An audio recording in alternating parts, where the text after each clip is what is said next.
Yeah. Welcome to the Get Up Girl podcast. Maybe you're watching live on Facebook, YouTube, all the places, or you're listening to the podcast and however you listen to your podcast. Thank you so much for being here. And I got my gal, Jennifer Gaulden. She is a bling master and expert. And if you're like, what the heck is a bling master? You know, when you see diamonds and bling on, J-Lo's cup, or dancers, when you have bling on your, right now with the Olympics, all the bling on those costumes. Mm-hmm. So all the you're leotards. the master at that. Yeah, she is the bling babe master. And Jennifer, thank you so much for being here, hon. I'm excited for this conversation. Oh, thank you for the invitation again. This is going to be fun. Yeah, in case people are not familiar with you, your daughter used to dance with me at my dance studio, and she started with us at 3 years old.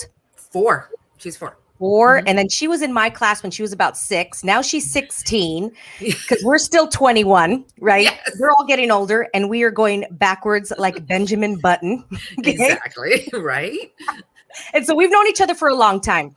And Jennifer has helped me create most or all of my businesses. Either she had a hand in helping me produce it, actually a manager position, or running the front of my dance competition. Jennifer's always had my back. And yes, I love our conversations that we have because we've had such a journey. You and I have seen each other evolve, grow, change, be more aware. And I think is like true, I don't want to use the word friendship. I'm going to say humanship, like seeing human rather than letting people, like discarding people because of things that they've done. Yes. Does that make sense? And knowing that we're all on our journey, we're all on our path. And I thank you for that because you've seen me grow and you care about me unconditionally. You see me unconditionally and you're like, Joanna, get it together. Let's go. You're one of the couple people on this planet that will tell me, shut up, get it together, let's go. And I'm like, okay, let's go. Mm-hmm. And you're like, all right, let's go. Yes, it's definitely been a journey. And what I learned through our humanship is that and this is now transcending to all my relationships, is what I want to expect from people, I have to be willing to give. So the whole acceptance that, hey, you're human, you make mistakes, you're going through things, you're learning, you're succeeding and failing and learning from the failures just like anybody else. So why not be forgiving of others through their journey and be willing to, give the chances, especially from someone who is putting forth the effort to better themselves. If they're just doing it like discarding people, there's a difference in that energy. There was an energy that was always like, I'm trying to do better. I may be sucking the hell out of it right now in this moment, but at least you were willing to be like, okay, what can I learn from this? How can I be better? And I want people to give that to me. So that's my goal, is to give it to others, that they give it back. Yeah, this sentence, I was just talking to Salome. Shout out to Salome out there. Two chicks hey, Salome. We were talking about, I've heard this sentence 1,000 times. Yes. And I heard it the other day, and when you hear something differently, you're like, I got a new little thing. And it's the sentence of, we accuse others of what we're doing. Yeah. Oh, yes. And I've heard it, 4 million times, but that one was like, I got it differently. And the next thing is, there's information there. When we're accusing others, and we're like, oh, where do I do this in life? There's information. And when others accuse me of doing something, it's information for me to see where they're doing that in their own life. Now, without the judgment of me coming back and judging them. And with that being said, what you said, how the humanship and seeing people in their journey, I wonder with the cancel culture or being so quick to disregard people or let them go because they made 1-2 mistakes. And I that really intrigues me. And that, like, so quick when we're on a pedestal, and that's not the word I want to use, Jennifer, like pedestal, but what I mean is like when people admire you, people look up to you, elevate you.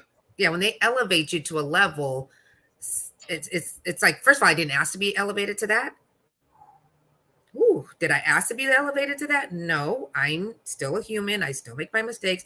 But when people are holding you to this perfection level or this, you know, you're not allowed to take a mental break. I mean, because I'm gonna put it out there, you know, the whole thing with USA Gymnastics right now, she needed a break. She needed a break. Who hasn't needed a break? But because it's at the Olympics, you want to call her, you know, cop out, a failure, or this, you know. Come on, people. Really? Really? Yeah. And then she comes back and takes the bronze. She needed a break. She needed a break. And how about if you didn't stress her out by taking that break? How about she might have gotten gold? Just throwing that out there. I love you. Yeah, we can talk about that all day, but that's not what we're here for. Well, that reminds me of Ellen. Do you know remember the whole thing with Ellen where, and if you're not familiar, everybody listening, where she was getting a lot of backlash. And I've heard this in the entertainment industry about Ellen, that she's not that nice, etc. And I always had her back from years and years before. I'm like, yeah, well, to get where she is, she's probably got to be pretty tough. And because she's a female or whatever, but she's the nice queen. But when she came out and she spoke on television and she said, look, I never said I was the nice person. You all gave me that title. You put that on me. She's like, I never said that. Right. Yeah. And now since I'm on television, I'm supposed to be XYZ. I mean, even in all my past years with owning a business, it's like, since you're the business owner, you're supposed to be like this. I've had people tell me that and I'm going, I am so far from perfect. I'm the furthest one. I'm like the craziest out there person. I don't know what I'm doing. I'm figuring it out as we go. But wanting to be, I guess, Joanna, you're not supposed to act like that or do that or choose that because you should know better. I'm here. I don't know better. I'm learning as I'm learning better. I'm learning better. I like that. I don't know better. I'm learning better. Ooh, that's good. And it's just give me the space that you would want to have to make a mistake. I mean, it's okay. There's mistakes and then there's habits. And I think that's the difference between what I'm talking about. You made mistakes. You made a mistake and you may have made them repetitively because you were in that phase of learning better. And sometimes that lesson takes a little bit longer. And you could learn it in one mistake and boom, I got it. I know what to do next. Or it may take you 100 times, but there's an attitude behind it. Is it just you're not willing to learn and so therefore it's just become habit for you to be like this? Or is it that you're still learning, like, especially with women in business, we have to learn how tough we can be before, you know, we cross that line of now you are getting called the B word. And that's the biggest, I think that's one of the biggest things that we have as a challenge of women in business is we're trying not to go to that status. But if we don't set those boundaries, if we don't play that tough role, we will get walked over. So it's allow me to learn and grow as I'm sure you would want to learn and grow. And so, you know, have we always been seeing eye to eye? Absolutely not. There was times when I was like, Joanna, what are we doing here? You know, there's times when you've had to check me. And the question, I don't know. We're just doing Why don't you know? I have no idea because I'm learning. But yeah, I think in all my businesses that I have had and have, I am still learning. And that's kind of like the topic I was talking about was the releasing of control. Yep. I am that A-type, detailed, you know, everything needs to be perfect type of person. And I think having turned 50 this past November and just learning things through the pandemic, I am learning to release that control. And I feel like I'm in so much more control when I do that in certain circumstances. And so I just think sometimes we have to learn how to release that level of elevation that somebody has given us in a label. You know, they put you in a certain box. You're like, I never asked to be in that box or on top of that box. Sometimes we're just here to do gymnastics. You know, we're just here to follow our passion. You know, did it turn into being one of the world's greatest gymnasts of all time? Of course it did. But did she really ask for that going into it? And therefore she was saying, I have the weight of the world on my shoulders.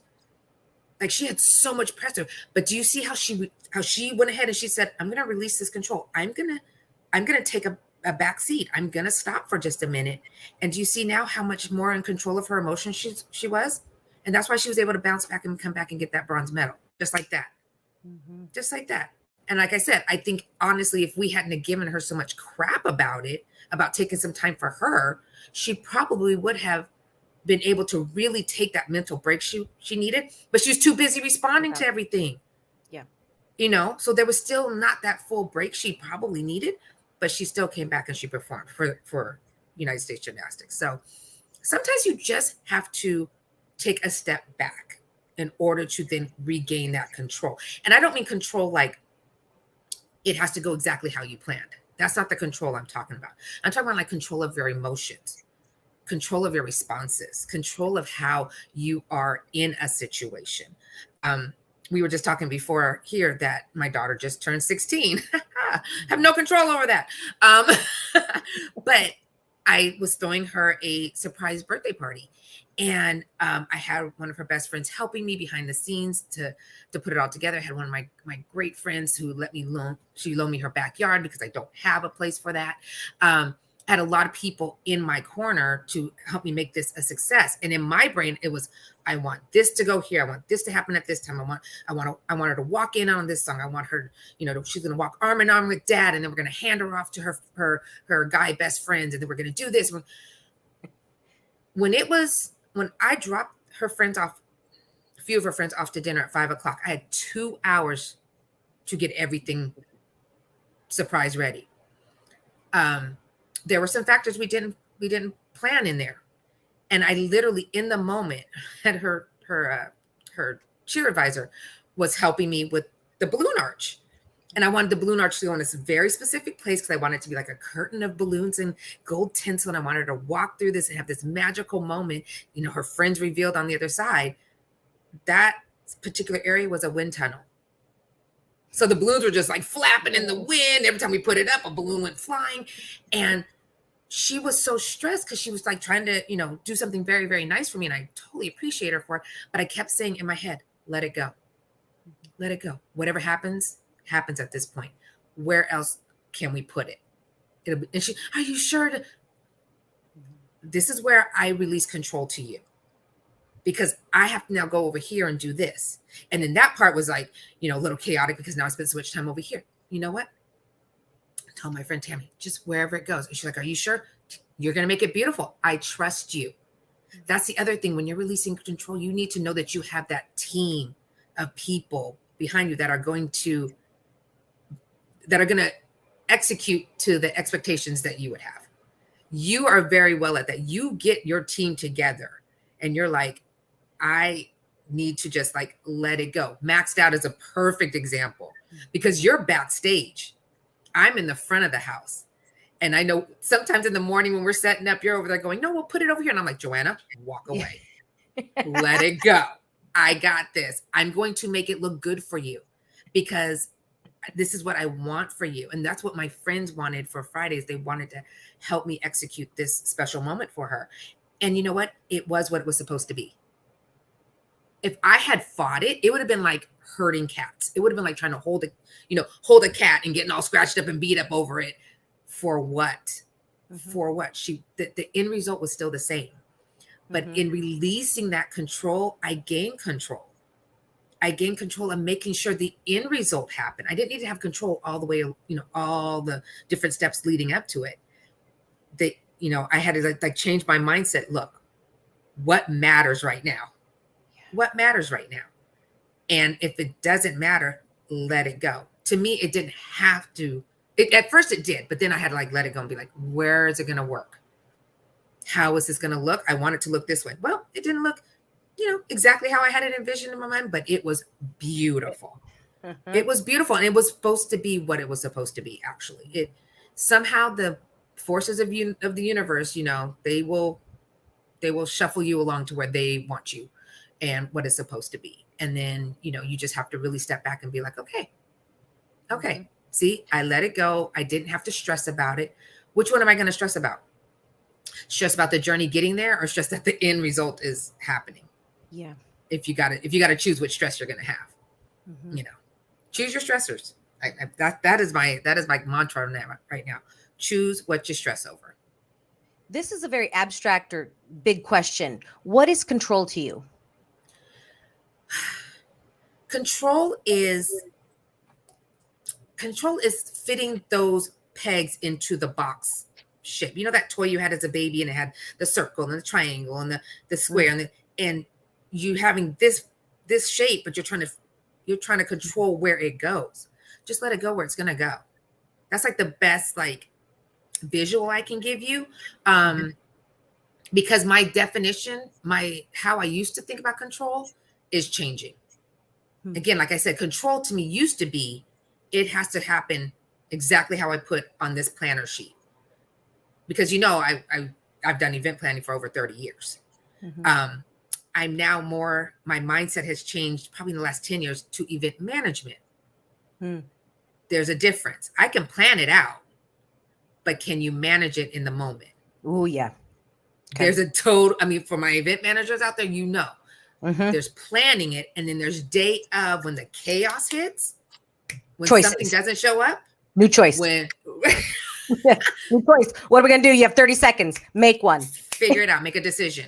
My wedding day, my wedding coordinator, I literally gave her all my book. I was like, here's my book of plans. I release it to you. I release it to you because now I don't need to have control of this. What I need to have control of is being in the moment, enjoying this, enjoying this day, enjoying these hours with my family and my friends. It's control is your choice. Like, what do you choose to regulate? And is it the details leading up to it, or is it that end result? Did you have a great wedding? Yes, I did. Did it go exactly as planned? No, it did not. Did everything that you want to have happen? No, it did not. But did it happen? And is it one of the best memories I have of my life? Of course, hands down. It happened the way it was supposed to happen. And that's the thing. Sometimes we don't even know how it's supposed to happen. And our plan, how it's supposed to happen is the future.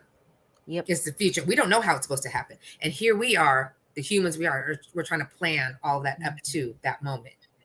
And so do you want to control this, or do you want to control this?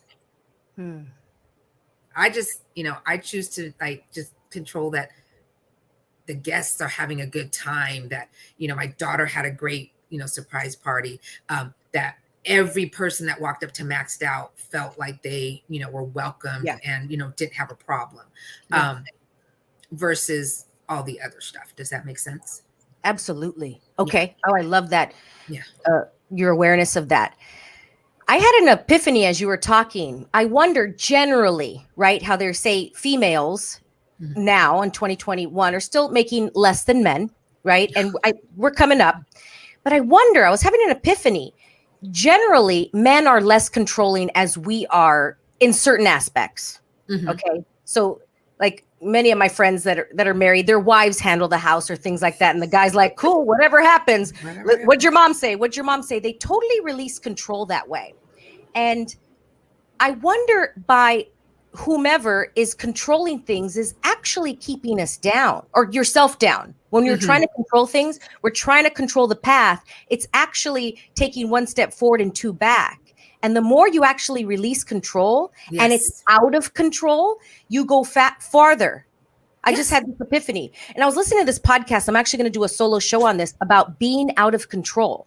We were taught, we bought the lie that being out of control is bad. You're out of control. Like I heard that when I was a little kid. My dad would say, stop, you're out of control. Stop being out of control. It's out of control. You're emotional. You're not thinking straight. All of that. Yeah. And actually out of control is the best. That's where creation happens. Well, Mother Nature. That's where the creation happens. When Mother Nature is out of control, she actually can create more for this planet. When there's tornadoes, when there's tsunamis, I mean, knock on wood, but that's not fun for us as humans. But Mother Nature can actually create when she's out of control. When you see like a fire happen, and then the next day there's flowers, like it starts to bloom because things had to burn and be out of control in order to bloom more. And I've noticed that with my life, the more that I'm out of control, things are easier. Yes. And the more I was in control, like it has to be this way in my 20s, you know, the past Joanna that was like, no, I have to. It was harder. I was more stressed out. It may have looked better on paper, but as a human, as a soul, it was daunting. And now I'm like, I'm out of control. And I want to change the out of control to, yes, I'm out of control. I am not in control. I'm out of control. Yeah. I think that's really cool. I'm guiding it, but I'm not in control. So I can guide it versus control it, because guess what? When something happens along the way and you want to be in control, you get thrown off your path. If you're just guiding it, if you're just loosely guiding it and something happens, you're able to go with the ebb and the flow, as opposed to like, no, it's got to be here. Think about it like a car. You're like, no, it's got to be over here. No, if you just kind of, okay, I'm back on path. Okay, I'm back on path, you know, and you just allow yourself to go with the flow, not in a loose, careless kind of way. Like keep your eye on the prize and keep your finger on the pulse, but in a more like, again, are you trying to hold the cat, or are you just kind of like, I'm just caressing the cat, and the cat is now happy. The kitty cat is now happy. You know, it's funny because like this just came to me with the cat scenario. My daughter Kaylin, when she was young, she used to try and control our dog. I want the dog to sleep with me. I want to hold the dog, and the dog hated her. Loved her, but just, you know, felt tormented by her. Now that she doesn't even like try anymore. Oh, Chloe will get up with her in a heartbeat. Chloe will get up with her in a heartbeat. And it's just like that whole, like, when you're more out of control and not trying to, like, again, fit in one, you know, hole or one label or whatever, and you're allowed to just be, you are in the moment. You are able to create, like we both said at the same time. That's when the creation happens. Yep. When I'm event managing, I just, okay, it's like the obstacle or the situation comes to me, and I hit it back. Okay, here's the solution. It comes to me, I hit it back. Here's the solution. And you're able to just like, I think that's the spontaneity and the resourcefulness, and that's where the creativeness comes in. And that's what I love. That doesn't stress me out. And it's funny when I work with clients, they're like, oh, geez, I couldn't do this. Oh, this is too stressful. Oh, everything's going wrong. I'm like, no, everything's fine. Everything's fine. I understand. We're fixing things as we go. It's fine. So that's not for everybody. It's not. So I was thinking about questions. You know, when we ask questions, we're in curiosity and we're not in conclusion. And when we're in conclusion, we're in the future and we're trying to control things. And so I think when we're more in question, we're more in that possibilities energy, then you're out of control. Mother Nature is in possibilities. She's not in control. Now, if you see a Japanese garden, I love Japanese gardens. Those are in control. They're like perfectly manicured. And then you'll see gardens that are out of control. And that's actually how Mother Nature is. You know, I was learning about gardening, and they're like, when you garden, you just put plants wherever. Mother Nature would not go, one plant goes here and then the other one is perfectly diagonal and they're all a perfect row. Like Mother Nature doesn't do that. Mother Nature's going to come going, slap that down and be like, there's a tree and here. That's where the seeds go out. That's where the pollen goes out. And you get all these different beautiful flowers that, you know, wouldn't have gone together, but they go together and they make the beauty of nature. Yeah. And so I wanted to talk about, like, what is a tip for somebody listening that likes to control things, right? And we're not saying, look, you're not wrong if you want to control things, because this is not to make people wrong. It's to be aware and go, oh, I like to control. Okay, that's interesting. What would I like to choose next? Because that's one thing I really want to reiterate, is that we're never wrong. So if you're a control freak, we're going to call it, quote unquote, cool. Do you want to shift it? And in my 20s, if you would have told me, I would have said no. I'm like, no, this is working for me. Leave me alone. Until discovering this doesn't work for me This doesn't work for anymore. me. And I think people change too, because the same thing. I used to think that served me, that was how I was. And I just, until recently was like, maybe I'm not anymore. Maybe I'm not as, in control or controlling or need to be structured as I used to be. Maybe it's as you a thought little your loose. personality was? Yeah. Like, did you Maybe think that was I'm this. okay? And now I'm thinking, well, no, maybe it's a little looser.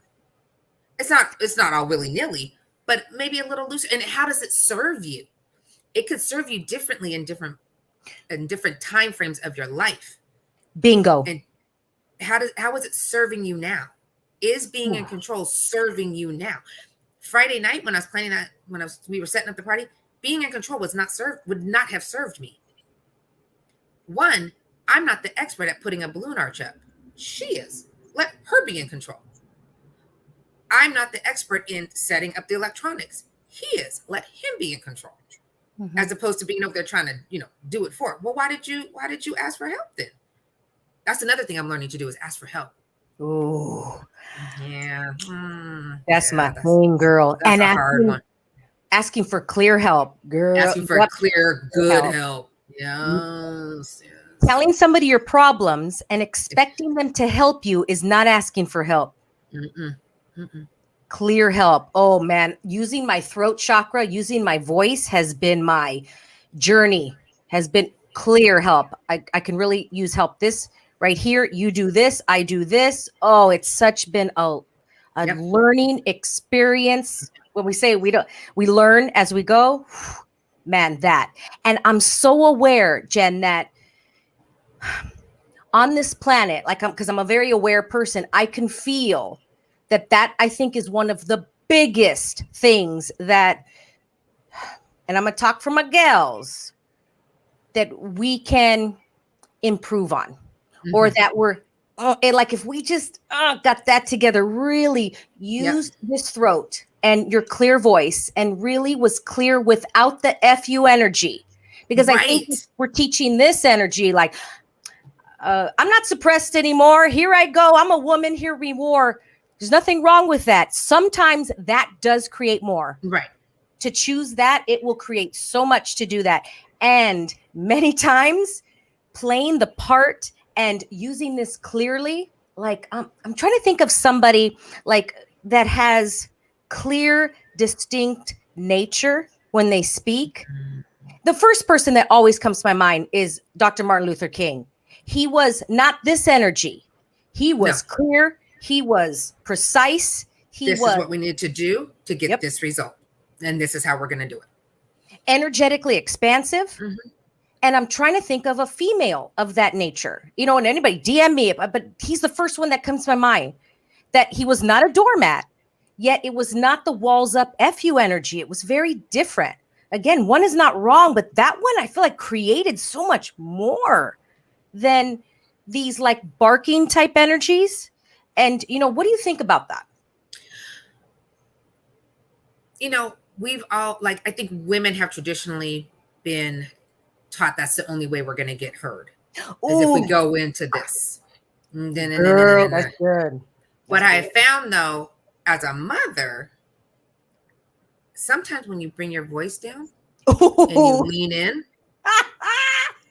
Right? Oh, I ain't playing. Let me talk to you for a minute. And it's like, the eyes. They're like, whoa, wait, something happened. Now I'm listening. Versus, my mom was always yelling at me. Yeah. It's just a different energy. Yep. It's that bring your energy down, because we don't want it all up here. We don't need it all up here. Bring it down here. And it's the lean in. Do I have your attention now? Do I have your attention? And you're energetically expansive. You're not louder, but energetically it's like, ooh. But you're being heard more. See, when you start yelling and you start doing all this, what do people do? Tune it. I'm not listening. Walls go up. But if you're just speaking and because I work I help my husband run his security company. It's male dominated. But I run the back office. I run the accounts. And there's times when I have to tell the guys, you messed up. Mm-hmm. But I can't come at them like, listen, this is what you did, and da da da da da, and blah blah blah. It's like, listen, guys, listen. What I have to do is I have to make sure that this is done by this date. How you can help me is by making sure that you've done your part, so that then I could do this, and then the benefit comes back to you. It's painting that picture too. It's painting that picture too. But when I talk to my guys, I want to just make sure that we are on a mutual level of respect. And just because I came to you and I let you know, hey, you made a mistake, I'm not coming at you like this. Mm-hmm. I'm coming at you respectfully, and I expect you to respectfully receive what I'm saying. And does that create more with them? Oh, yeah. Well, I have a fantastic team. Yep. Because guess what? I treat them as part of the team. And again, I give them, they have most of the control because they're in the field. And I tell them that all the time, guys, I rely on you. You guys are in the field. You guys, you're the front line. It's not me. So, we need to do this, this, this, and this. And I mean, it's working. It's working. I mean, it's a hard field, but for women to, traditionally be in. But I found what works for me. Now, if I do have to get in someone's, that can be more. I do have to. Then, yes. Again, but that goes back to, are they growing? Are they learning and growing? Are they learning better? Or are they coming off with that, like, I'm not going to do it, dismissive habit of, I'm just going to keep screwing up? There's a difference. There's a difference. And I think we all inherently know when the difference happens. So yeah, that is power. Woo. Okay, last question. Is somebody that's listening that's like, yeah, but Joanna, I really like to be controlled, but I want to release that. What is something like a tool that you would tell them when that comes up? What's something that they can do? For me, it would be, think of the outcome you want. Yeah. And focus on that.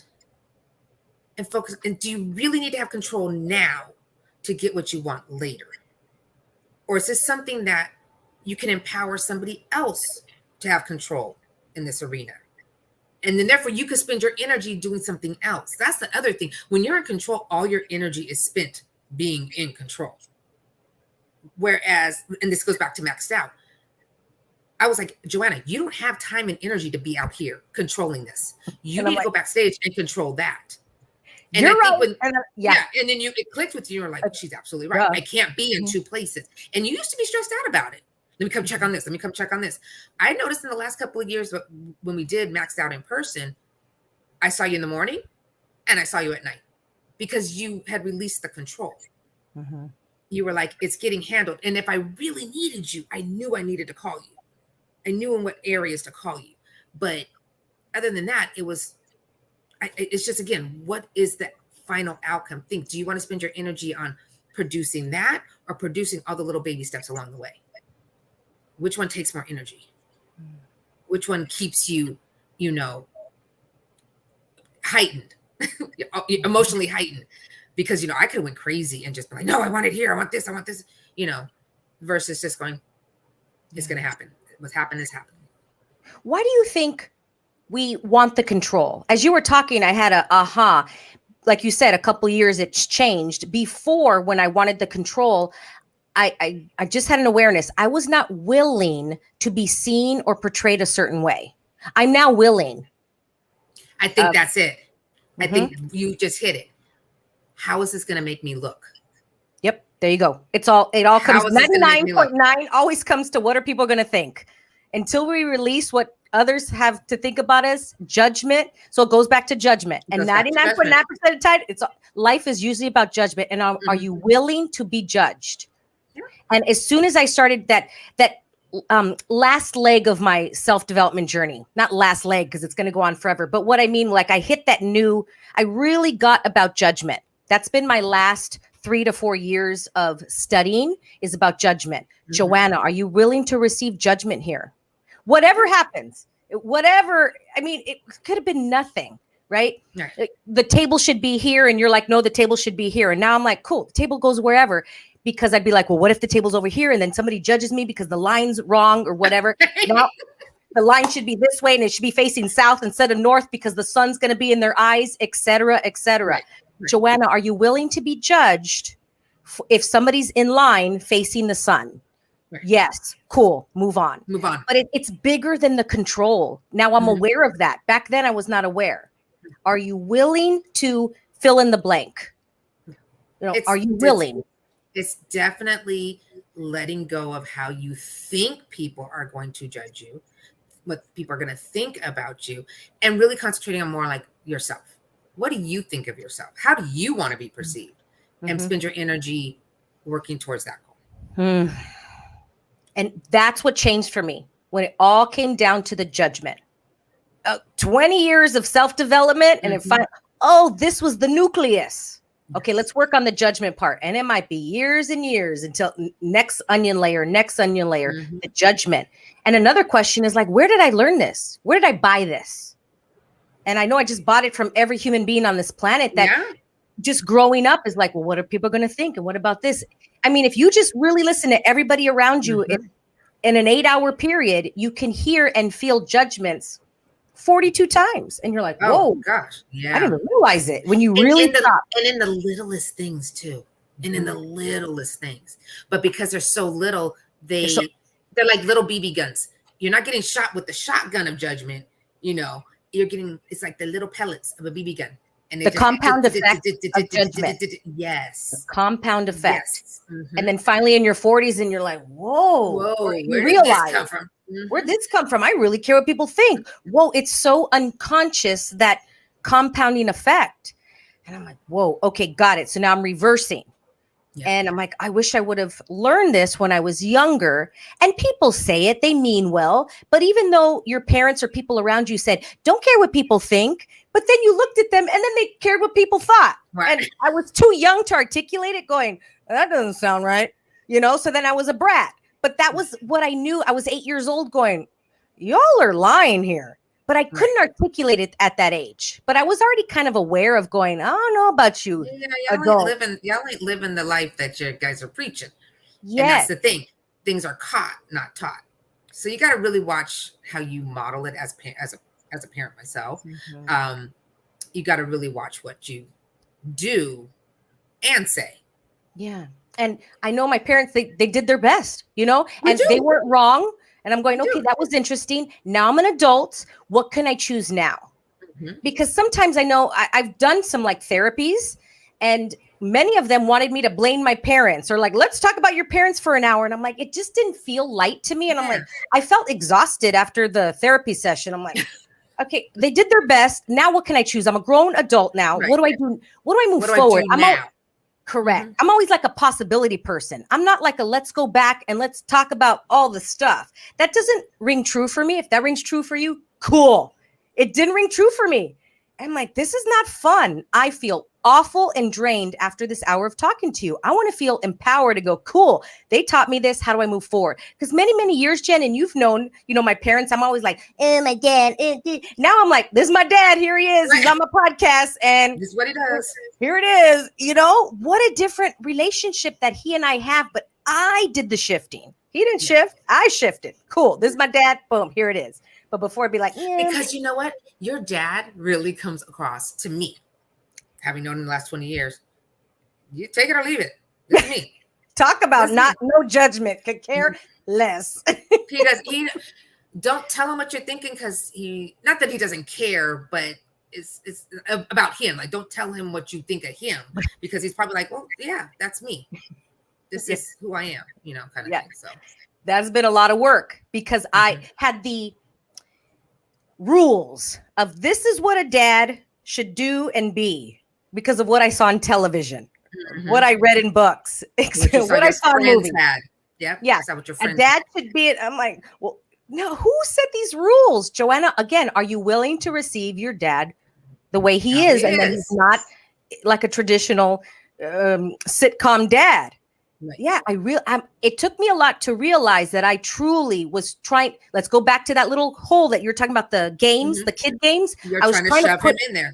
Trying to shove him in there. He's got to change. He's got to be this dad from, Full House from the 1980s. He's got to be like that. I wasn't even aware that I was doing that. I'm like, what is this craziness, Joanna? Right. You get out of control. You're trying to control him. And as soon as I shifted me, so much easier, so much more fun.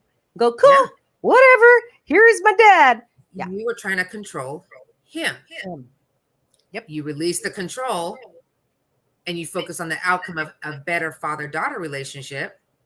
And look at it now. Dad's on the podcast having a good old time with you. I love it. Wow. I love it.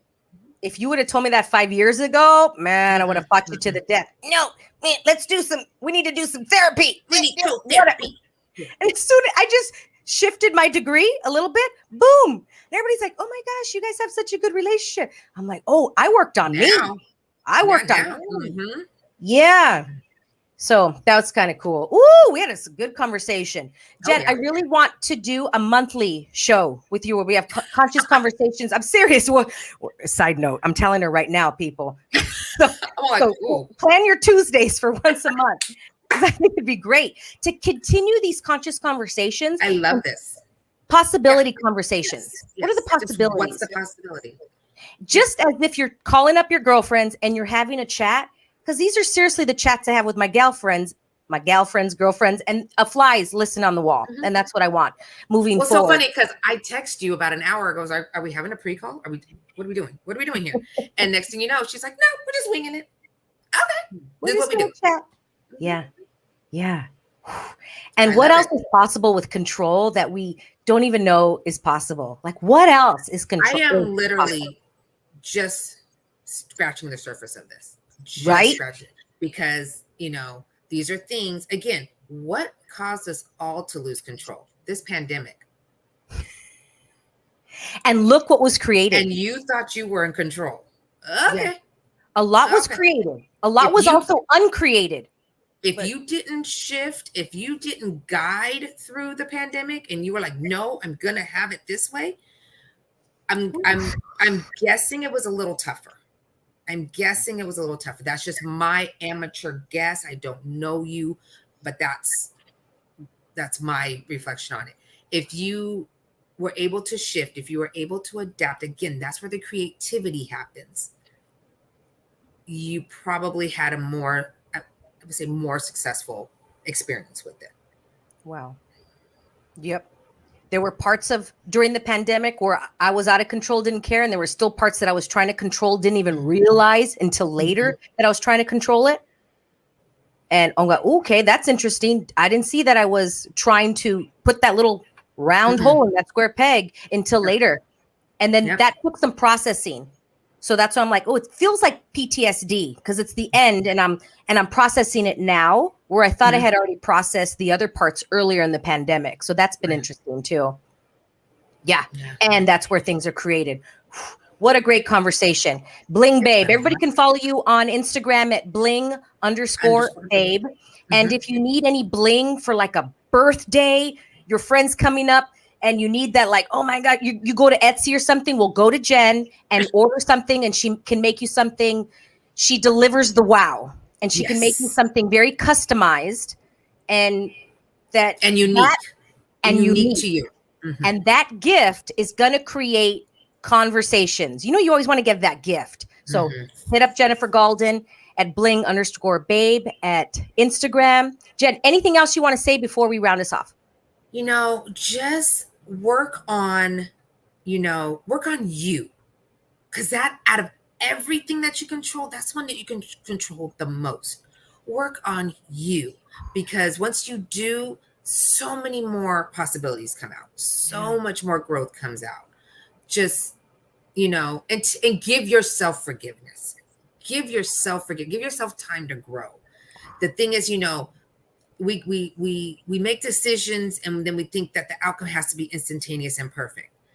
Well, it doesn't have to be instantaneous. Things take time, and it doesn't have to be perfect. The creation is in the progress, not the perfection of it. If you're already perfect, you're done. You're done. Blackout. Done. But if you're constantly striving to learn more, do more, and think outside that box, that's where the growth and the beauty comes out. Get crazy with it. I mean, that was one of the things that, I was like, who am I? I'm all of this. I'm all over the place. I mean, even when we had our business coaching together, it was like hard to go, who are you? What do you do? Well, I kind of do it all, you know? And you helped me to see that I'm okay with that. Yeah. I'm okay with that. I used to think, what is everybody going to think? What is everybody going to think? I don't care. I mean, not that I don't care.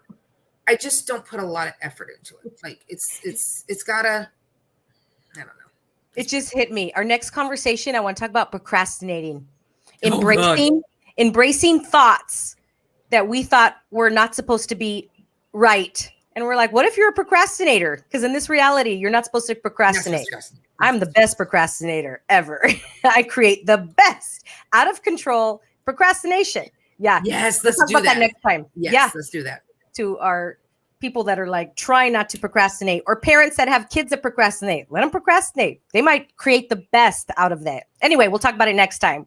Okay. Thank you, everybody, for listening. I love and adore you all. Yeah, tag us on Instagram. Would love to hear from you. And until next time, if you want different, choose different. Bye, y'all. Bye.